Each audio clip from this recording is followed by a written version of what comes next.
Good afternoon. Good, Good afternoon. good afternoon. How are you today? I'm fine, and you? And what is your name, young lady? Lauren Mackey. Okay, my name is Mr. Mack, and I'm here to talk to you about Obamacare. Okay. Now, first of all, do you know anything about Obamacare? I know some things about it. I know that the president feels that he should have health care for everybody, no matter your race or how much money you make a year. Just health care for everybody. Healthcare, and that's pretty much healthcare for everybody in the United States. Yep. Okay. And now, are you aware of any of the, information regarding Obamacare? I mean, are you working? Yes. Okay. And do you currently have insurance? No. Okay. So are you aware of the fact that you are going to be required to have insurance? Yes. Has your job talked to you in any way about insurance or Obamacare? No, not yet. Okay. So do you work full-time or part-time? Part-time. Okay. And typically, do part-time employees get benefits at the place where you work? I mean, do you have health insurance now? No. Okay, so probably they don't get health insurance benefits. Now, so considering the fact that if you do not acquire insurance under Obamacare, did you know that you would have to pay a penalty of $95 a year or 1% of your income, whichever is the greater? Did you know that? Yes, I've heard that. Okay, so considering that, is that going to make you push toward getting insurance, or are you willing to accept the $95 penalty for not having insurance? Well, I feel pretty valued that the president feel that he should mandate this. He should his citizens should everybody should have health care. So I think I would take that opportunity rather than money coming out of my check because I'm getting health insurance from somebody else. Is that correct? Well, you have to have health insurance, and from what I understand, you could have it through the government, or you could have it through a private insurer, but you still have to pay for health insurance. Now, that leads me to another question. Okay. How important is health insurance to you? Health insurance is very important because, for one, you never know when you're going to get hurt. So, if you don't have health insurance, you're going to have medical bills, right? Right. So, if you just work in a regular job like me and just period, no matter what kind of job you work, it's still going to be a hassle for you. So, healthcare should be valued for everybody. Everybody should have healthcare. Okay. So, it's important. And did you know that Obamacare is also referred to as the Affordable Care Act? Yeah, I've heard. Okay, so what does that mean to you when they say it's supposed to be the Affordable Care Act? That the president feels that it's time to be fair and it's affordable for everybody, all walks of life. No matter if you make this much money or that much money, it's affordable for everybody. So I believe that that's just like a fair gesture from the president. I feel very happy about that. So, what would be affordable for you if you had to pay $250 a month for health insurance? Would you consider that affordable for you? Well, $250 a month, I pay that much for a car. So, I mean, health insurance, car note, it goes hand in hand. It's something that's actually more important. You might get into a car accident, get hurt, need health insurance. So, to me, it's pretty much worth it. I could give that $250 to something that's important. Healthcare is important. Without it, you'll just be stuck. Okay. So, I heard what you said, but I'm asking you, really, it's $250. It's $250. Do you think for a person of your age and of your income level that an additional $250 out of your check is something that you would call affordable? Well, because of my job and my situation, it's a little bit of a hassle for me, but I mean, how much money do you make every 2 weeks average? Average, maybe $200. So, if they were taking like $125 of that each 2 weeks for health care, would you call that affordable? No.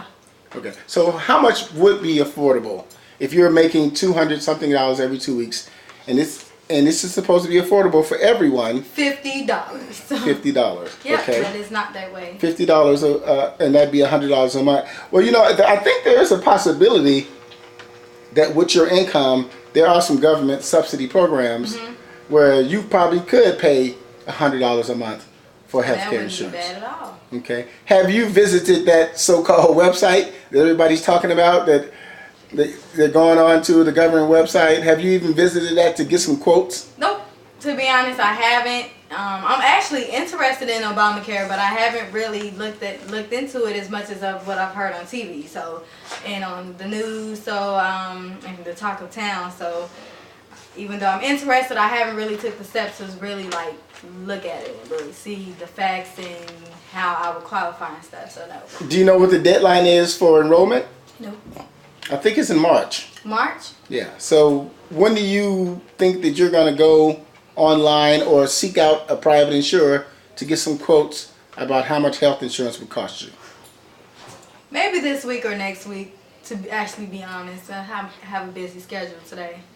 So you could probably go to healthcare.gov or medicare.gov or socialsecurity.gov and find some of this information that you need. Of course, you surf the internet, right? Yeah, a lot about many things. So I'm sure you could probably surf the internet to find some information that you know about this Obamacare and the Affordable Care Act. And I think you should go ahead and do that. You seem like a person who's interested in having some health care. You understand the importance of it, the value of it. Yeah. And so that means that you probably should go ahead and look into it. And I hope you can find some health care that's affordable for you. From what I understand, out of the 41 million unemployed people, that about 12.4 million people could qualify to pay less than $100 per month. Now, would that be great for you if you could pay $100 per month and you would have some great health care? Because you don't have any pre-existing conditions. You don't have cancer, anything like that. So this probably would work out for you. And what do you think about Congress and the Republicans, the people who are fighting Obama about this health care situation, considering that this has already gone to the Supreme Court? And the Supreme Court has ruled that this is the law of the land. This is the law. So what do you think about companies or people or anyone who's fighting against something that's already a law? I think it's kind of weird. I know that sounds kind of not the best word, but I think it's weird because it's a law. It's not nothing negative, and these are people that probably make a lot of money. So why wouldn't Americans claim that they're all about the people? So whether you're a Republican or Democrat, like, you should always be trying to make laws and different things for the citizens of the United States to make things fair and affordable for the people. But some people are different. But I really don't think that that's okay for them to do that. I'm with Obama. And that was my question. In closing, some people think that this is a direct attack on Obama because it's called Obamacare and it's a plan that he came up with, that the Republicans are putting forth a direct attack on Obama. Do you think it's a direct attack on Obama, or do you just think it's a difference in the way they think about this? I think it could be both, because Democrats and Republicans, they don't always think the same, especially about things like this. But it can also be not a conspiracy, but it could just be a way of them trying to attack Obama. Obamacare, like you said, they really don't agree with things like that. Anything that's in the topic of everybody of different races, or people who make a certain kind of money or don't make, middle class, high class, low class, they don't always agree with things like that. They feel that people with high class should this way and people with low class this way. So Republicans have their own way of thinking, but I believe that that's kind of wrong of them to argue with the President of the United States about helping everybody as far as healthcare is concerned. All right. Well, Lauren, it's been very great talking with you. I really appreciate it. And again, I hope you go out there and find some more information about Obamacare. Yeah. Find out some rates and some costs and get insured, because you seem like a person who's concerned about your health. And again, thank you very much. You're welcome.